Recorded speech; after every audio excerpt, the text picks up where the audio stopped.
Hey everybody, how you doing? Today we are going to be doing the timing chain and gear setup on this Ranger engine right here. This is something that I would probably do around 80 to 100,000 depending on your manual for your car. But since we're gonna go do the head gasket and tear this whole engine down, we might as well do the timing chain as well. So let's go get it and get some work done.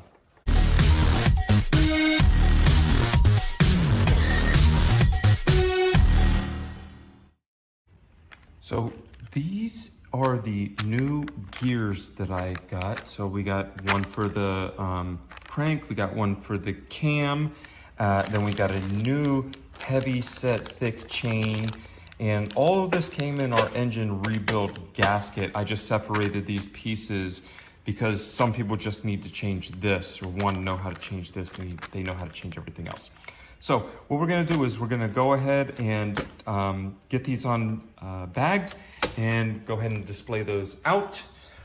We got all the bolts out of our timing chain cover here.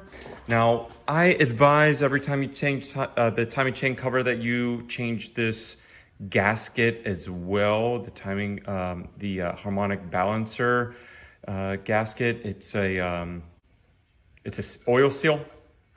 So change this, unless you just put it on, you set everything in, you don't think, you did something right, or you want to take this apart and put it right back. But after a few months, this starts to get a feel for it, and any of this dirt, once you take this off, always change this. Take a rubber mallet, don't ever hit the metal with a regular, and just bang around where it's, where the gasket is. Now, I had already done that, so you can see where it's popped off a little bit. So we'll just pull this off. And this plate here with the seal, you remember you're gonna change that seal as well. You see how filthy it is? Oh, I wish you guys could smell it. I actually like the smell of engine. And then that's the plate. So we're gonna go ahead and put the plate down. We don't need that. All we need to do is change this.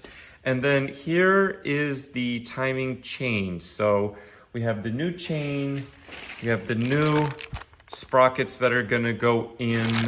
We're gonna take these apart and then we're gonna put them right back on. So let me get a little bit of work done and I'll show you what that looks like when I put it back in. So I got the gun to make it easier. This is a 15 millimeter on mine. Even though this is a Ford and mostly standard, I just use whatever it calls for, So we're just gonna hit that. Be careful with all this stuff because the bolt you need to reuse again, and this washer, you need to reuse this and this again. And then you could just take this off. And if you see how much play is in this chain, like this can move without this moving. So when this gets too much play, sometimes it'll skip one of these teeth and then your car will be out of time. It'll start making weird noise and it might give you some other problems, but you want to prepare for that. So we're gonna get rid of all of this slack. And we're just gonna take all this off. So this might be a little bit of a booger to get off of here. Just gotta kind of shake it around, wiggle it a little bit, and then you'll get this out. And this is the chain. So we have the gear, we have the chain, and then this gear is just on the bottom. And then we're gonna replace all those with the new ones that we have. Make sure when you guys are doing this, that when you're trying to pull this old gasket off, it's got paper. I can see that someone else has changed this because it's got this, the gasket seal on it, like this RVT stuff as well. That's up in there. But I try to pull off as much with my hand, as you can see. Oh man, the chain didn't look that old, but this gasket looks really old. So I think the car sat for a long time, but the component had been changed. So then I take a razor blade and I just kind of barely touch it to try to get whatever is on there to come up. You don't want to scratch into the faceplate here. So I just try to get barely anything. Like, I just wiggle it around. And I try to use a razor blade that's flat. They make gasket scrapers, stuff you can spray on this, but I try to get the most of it myself first, and then I'll go to those other means. But even when you get the gasket off, you have to make sure this is very clean. Now that I've cleaned up the area, we're going to put the small socket on first.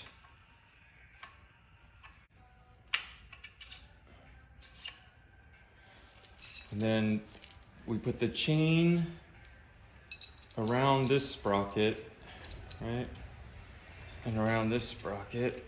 And then we gotta kinda figure out where the little thingy is here. It's about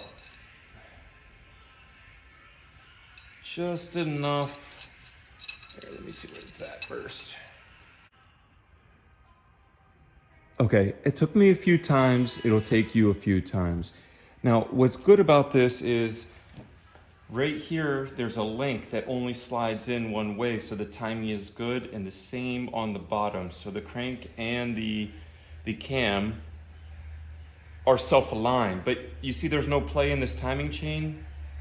Remember how much play there was in the last one? It was slopping all around. It could have jumped off a tooth. Now there's no actual play in this timing chain. This is a perfect brand new timing chain. It's equal on both sides.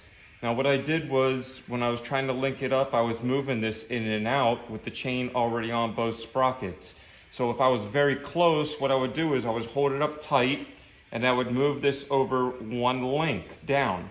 And I would just push it over one link at a time. And then it almost went on. Okay, let's try one more link. And then it slid on perfectly. If you get this on the first time, then you should probably pick lottery numbers. But you're not gonna get this on unless you put it on together, because it is so tight that you can't open this and put a master link on here and reconnect the chain. So this is how you put the timing chain on. And then once we change this little oil seal here, we're gonna put the gasket on and put this plate back on. Now, of all the things we went through, I wanna go through the very last but yet most important point of this build. So look really hard down in here. You see that little circle, that tick right there? That is the timing mark. And then we come straight down and we see this one, the timing mark. So these are supposed to be as close as they can be straight up and down to each other. And what that means is now you are in cylinder number 1, top dead center. So anything you put on the engine now will be in time. So your valves, nothing is gonna hit each other. So how you also know is this is cylinder number 1. So if this is cylinder number 1 out of 6, when this one is all the way up flat and it's not going up anymore or lower, and it's as flat as it can be at the very top second, that's how you know you are on top dead center. It's the top dead center. So just make sure when you're doing this kind of job with the timing, you have to make sure that this tick and this tick are aligned, and number 1 is at top dead center, because they can be aligned and it's all the way out in a 180.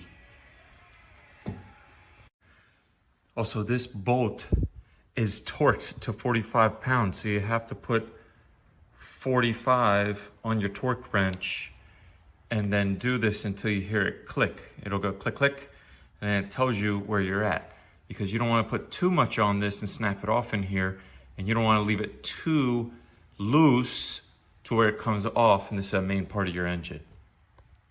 So since we're up to top dead center, I am going to put the timing sensor back in, like the distributor, so it gives out a signal.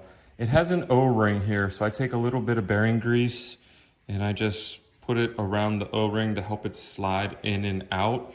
The wheel bearing grease is oil soluble, so it'll just mix with the oil, and after we run a couple 100 miles or something, I'll change it anyway. Now, this piece faces a certain way. So this is the front of the engine, this is the rear of the engine. This piece is supposed to face outwards. So we're gonna try to manage to get it in there.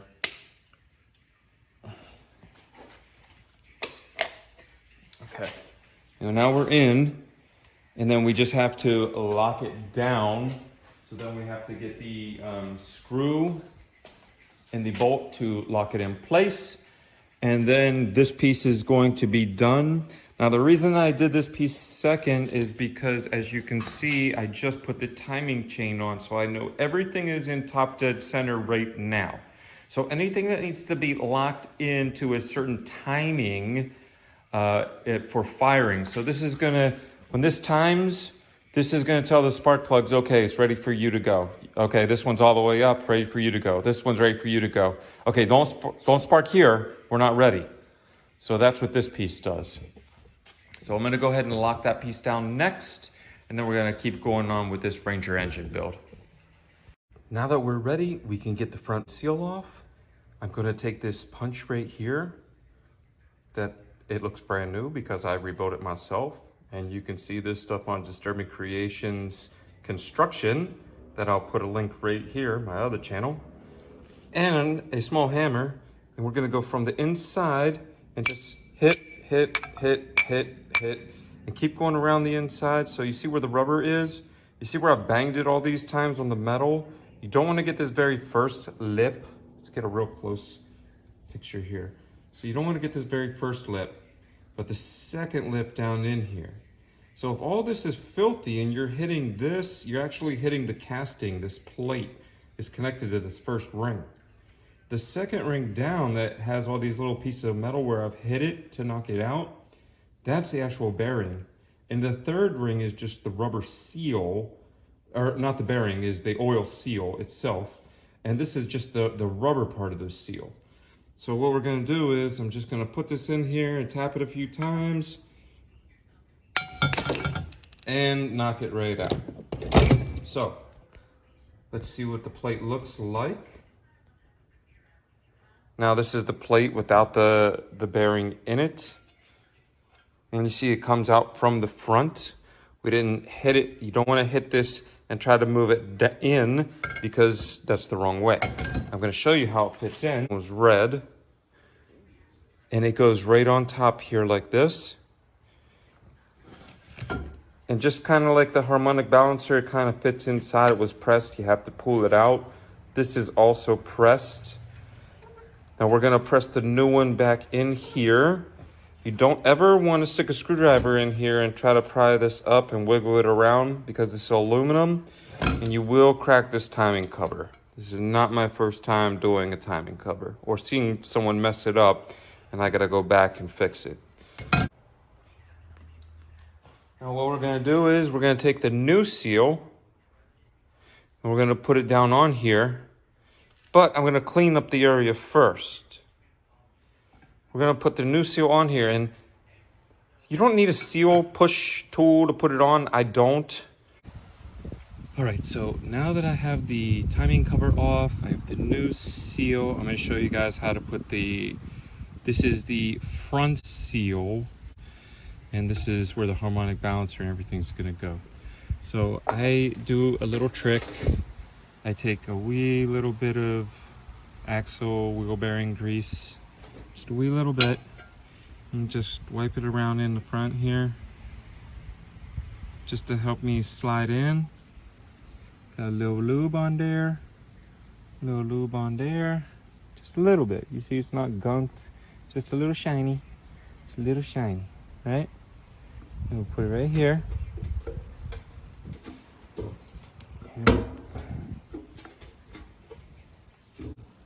And what we're gonna do is we're gonna take this flat piece of wood so it hits all around the same area.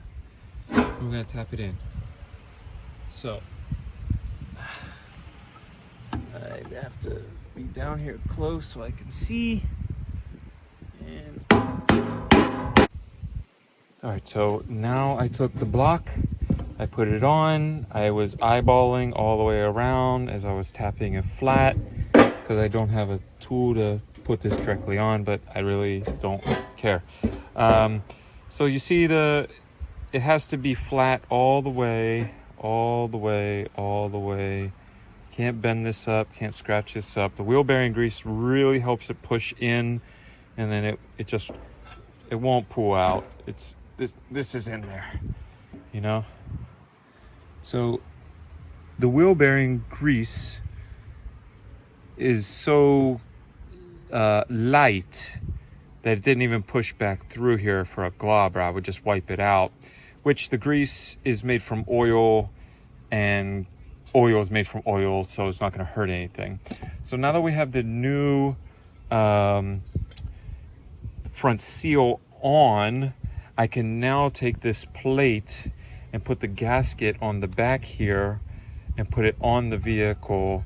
This is the timing chain cover. So let's go install the timing chain cover and put the all the bolts in. I'll show you where all the bolts go, and then we'll be one step closer to getting this engine done. All right, so here we are. We have the new timing chain in. We have the cleaned off all the surface really nice, and then cleaned it with a brush, and we cleaned it with some brake free. Now these little posts, we're gonna find where our gasket goes and slide it in there. Everything matches up nice. And yes, I'm not putting any RVT on this. Do not need to put RVT on these thick paper gaskets. It's the whole reason that it is a paper gasket. Then we're gonna take the plate where we put the new oil seal here. See the nice shiny red? And we're gonna line the plate up as well. Let's see, looks like about right here. There it is. And plate. Now, just a little tip. Some of these gaskets don't go all the way down right here. And it says to put a dab on the bottom of the RVT, but this gasket actually sticks out 1 millimeter on both sides, because I previously mocked it up before I did this. So I'm gonna lock the timing cover down without any RVT, but on the bottom when we do the oil pan, then I'll put a little dab in between where all three places connect. The block, the cover, and the oil pan will be down here. Otherwise, you don't need to put RVT on here. I know people do, but it's not absolutely necessary. So let's start 1 or 2 of these screws just to hold this together so that there is no problem. And this one on this side over here. Go in here. Go in here.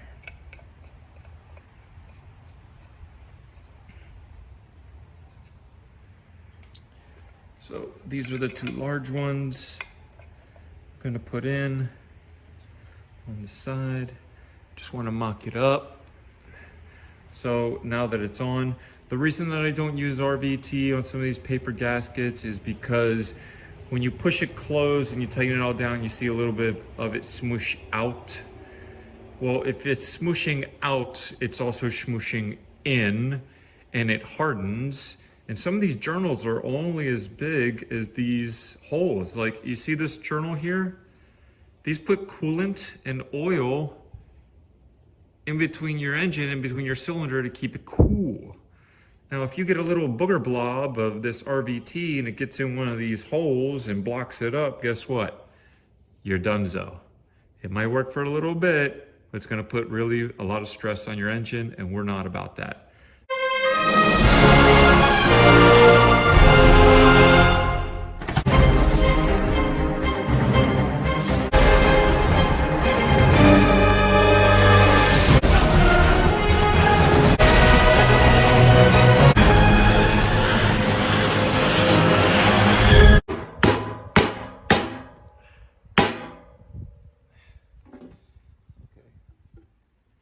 So I need to get a more solid because this is not letting me tap.